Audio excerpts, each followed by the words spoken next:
Welcome साथियों, जैसा कि आपको पता है हम पाठ 4 पढ़ चुके हैं। संस्कृत में कक्षा 10वीं सुभाषितानी जो हमारा पाठ था उसको हमने कंप्लीट कर लिया। पाठ 4 पाठ का नाम है सुभाषितानी, हमने कंप्लीट कर लिया है। श्लोक थे उसमें हमारे 10 श्लोक, तो सारे श्लोक हमने पढ़ लिए हैं और उसके अर्थ को भी हमने जान लिया है। आज हम करेंगे उन श्लोकों का जो चैप्टर था उनके प्रश्न उत्तरों के बारे में हम बात करने वाले हैं। अभ्यास प्रश्न, ठीक है, अभ्यास प्रश्नों के बारे में हम बात करेंगे। उसमें एक पदेन, एक वाक्य, रिक्त स्थान, आमना, जोड़ी, सब कुछ हम करने वाले हैं। तो उन्हीं वीडियोस में जो हमारे श्लोक के वीडियो थे, पाठ 4 सुभाषितानी पाठ जो था, हमने आपको बताया था कि हम उसका अभ्यास प्रश्न भी आपको करवाएंगे, प्रश्नोत्तर भी आपको हम कराएंगे। तो वही आज हम करने वाले हैं इस वीडियो में। तो जिन विद्यार्थियों ने अभी तक श्लोक के वीडियो को नहीं देखा है, आप चैनल के प्लेलिस्ट में जाकर उन वीडियोस को ज़रूर देखें, जिसके बाद ही आप इन प्रश्नोत्तरों को याद करें। क्योंकि आपको कैसे आंसर लिखना है, कैसे श्लोक लिखना है और कैसे परीक्षा में आता है, सब कुछ हमने उसमें बताया हुआ है। श्लोक का फर्स्ट वीडियो में हमने आपको ये सारी जानकारी दी हुई है। तो आज पढ़ेंगे हम एक पदेन उत्तरम लिखत। तो जितने भी स्टूडेंट नए हैं, चैनल पर पहली बार आए हैं, चैनल को जरूर सब्सक्राइब करें और घंटे के बटन को प्रेस करना ना भूलें, जिससे क्या होगा, जब भी हमारा नया वीडियो आएगा उसका नोटिफिकेशन आपको सबसे पहले मिल जाएगा। तो आप अभी क्या करेंगे, सबसे पहले अपनी बुक निकाल ले, कक्षा 10वीं की जो संस्कृत की बुक है उसको निकाल ले सभी, और जैसे हमने लिख रखा है एक पदेन उत्तरम, वैसे ही आपको भी लिखना है, जिससे क्या होगा, आपको याद करने में आसानी हो जाएगी। तो जल्दी से सभी पाठ 4 निकाल लें। पाठ का नाम है सुभाषितानी, पाठ है चतुर्थ और पेज नंबर 17। जल्दी से सभी निकाल लें और ऐसे ही जैसे हमने लिख रखा है ऐसे आप लिख लें। तो इसमें आपको हम बताएंगे इन प्रश्नों का अर्थ सहित आंसर। तो चलिए शुरू करते हैं। एक पदेन उत्तरम लिखत, एक पद में उत्तर दे। गंगा किम हंति, गंगा क्या समाप्त करती है, गंगा किसे समाप्त करती है, ठीक है, गंगा किसे समाप्त करती है। तो गंगा किसे समाप्त करती है, पापम। आंसर क्या हो जाएगा आपका, पापम। गंगा पाप को समाप्त करती है। चलिए अगला प्रश्न देखिए। केत की गंधम आग्राय के स्वयं आयन्ति, केत की गंधम आग्राय के स्वयं आयन्ति।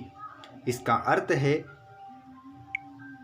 केवड़े की गंध को सूंघ कर स्वयं आता है। केवड़े की गंध को सूंघ कर स्वयं कौन आता है। तो आपका आंसर क्या हो जाएगा इसमें, षटपदा। षटपदा आपका आंसर हो जाएगा। षटपदा का अर्थ होता है बहुरा। षटपदा किसे कहते हैं, बहुरे को कहते हैं, ठीक है। चलिए अगला प्रश्न देखिए। और ये जो एक पदेन जो उत्तर पूछे जाते हैं 1 नंबर में पूछे जाते हैं परीक्षाओं में, ठीक है, इस बात का आप ध्यान रखें। और नीचे आने वाला जो प्रश्न है हमारे वो 2 नंबर में पूछे जाते हैं। मैं बताऊंगा कैसे, उनको भी हम आपको बिल्कुल सरल तरीका बताएंगे याद करने का।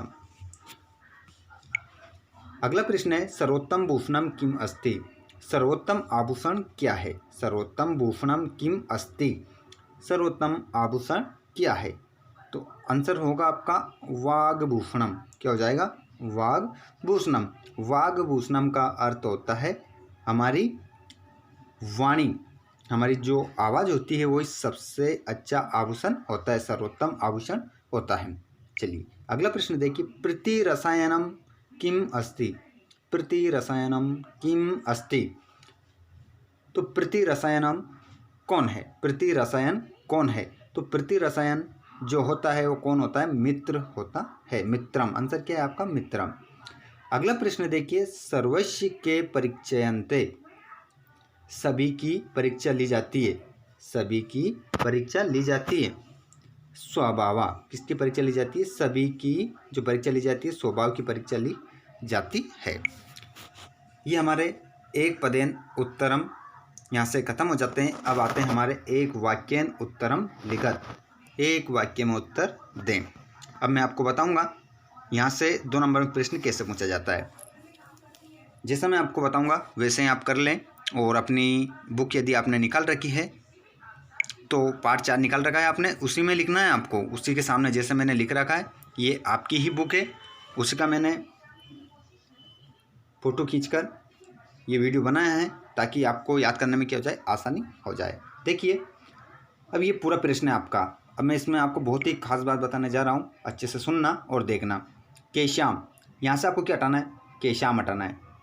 केशाम कृते महोदधि अपारो नास्ति, इसका अर्थ है किन लोगों के लिए महासागर पार करना कठिन नहीं होता है। किन लोगों के लिए महासागर पार करना कठिन नहीं होता है। तो यहाँ से आपको केशाम हटाना है और केशाम के स्थान पर क्या लिखना है? व्यवसाय द्वितीय नाम, व्यवसाय द्वितीय नाम। केशाम को हटाना है, उसके स्थान पर आपको ये लिखना है। ठीक है, समझ में आ गया? तो आपका आंसर बन जाएगा व्यवसाय द्वितीय नाम कृते महोदधि अपारो नास्ति। व्यवसाय करने वाले लोगों के लिए जो महासागर होता है वो पार करना कठिन नहीं होता है। इसका अर्थ होता है परिश्रम करने वाले जो लोग होते हैं उनके लिए जो महासागर होता है वो भी पार करना कठिन नहीं होता है। ठीक है, ये आंसर था इसका। चलिए अगला प्रश्न देखिए।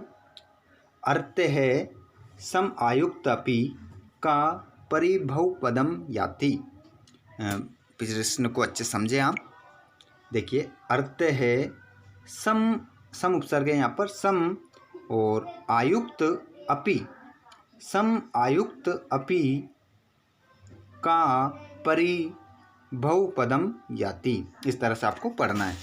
यहाँ पर ये शब्द है, इतना आपको पढ़ने में कठिन होती है, कठिनाई आती है ना आपको, तो आप क्या करेंगे, इस शब्द को टुकड़ों में तोड़ लें आप। यहाँ पर क्या करेंगे आप, यहाँ पर आपका सम उपसर्ग है, ठीक है, आयुक्त मूल शब्द है,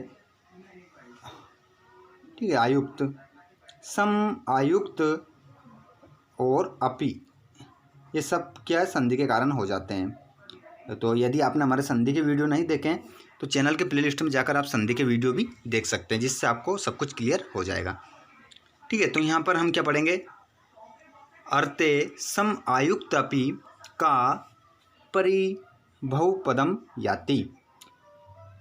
धन युक्त होकर भी लोग कष्ट क्यों पाते हैं?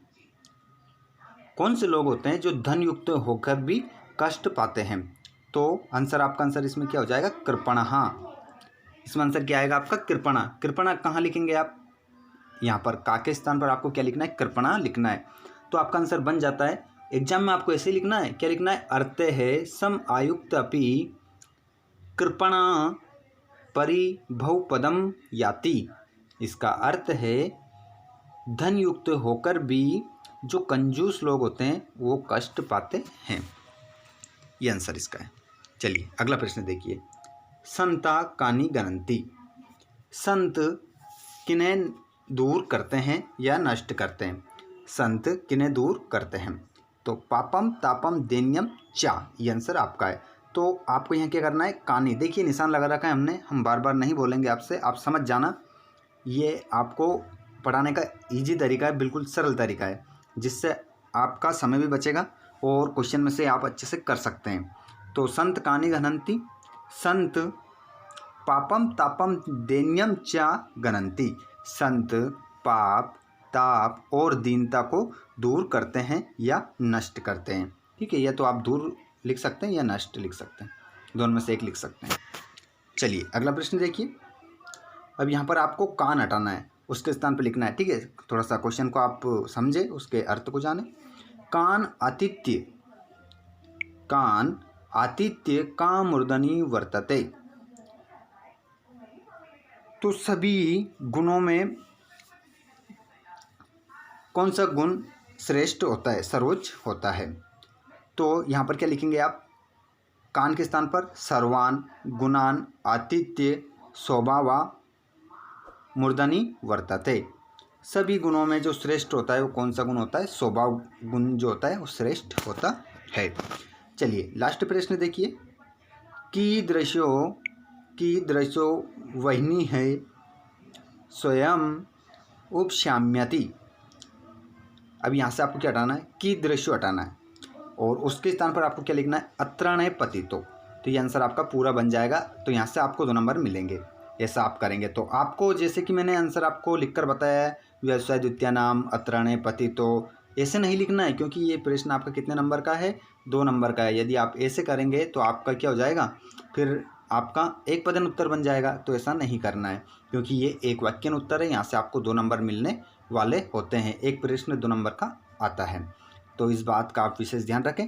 आपका जो नंबर हैं वो यहीं से पूरे होते हैं। यदि आप इस शब्द को हटाकर ये लगा देते हैं इतना, तो यहाँ से आपके 2 नंबर कंप्लीट हो जाते हैं। तो इस बात का आप विशेष ध्यान रखें यदि आपको नंबर नहीं कटवाने हो तो। चलिए अब लास्ट प्रश्न देख लेते हैं हम। कीदृशो वह्नि स्वयं उपशाम्यति। अब इसका जो अर्थ है वो ये है कि जो आग होती है वो कैसे स्वयं शांत हो जाती है? अग्नि कैसे स्वयं ही शांत हो जाती है? तो इसका ये प्रश्न था, कैसे शांत हो जाती है स्वयं ही अग्नि? तो अत्रण है पति तो लगा देंगे कीदृशो को हटाकर। तो इसको हटाया आपने और लिख दिया अत्रण है पति तो वह्नि ही स्वयं उपशाम्यति। इसका अर्थ हो गया अत्रण है तिनका रहित अग्नि स्वयं शांत हो जाती है। देखिए मैं बता देता हूँ, ये क्या है? आग का गोला है, ठीक है। ये आग का गोला है और नीचे क्या है? ये घास है, तिनके हैं घास के। यदि ये अग्नि यहाँ पर गिरेगी तो आग ज़्यादा फैलेगी और ये यहाँ पर किसी प्रकार की कोई तिनका वगैरह नहीं है। और यही आग का गोला यदि यहाँ गिरेगा तो ये अग्नि यहाँ गिरने पर क्या हो जाएगी? स्वयं ही शांत हो जाएगी क्योंकि यहाँ पर क्या है? तिनका जो कूटा करकट होता है वो कुछ नहीं है इस कारण से।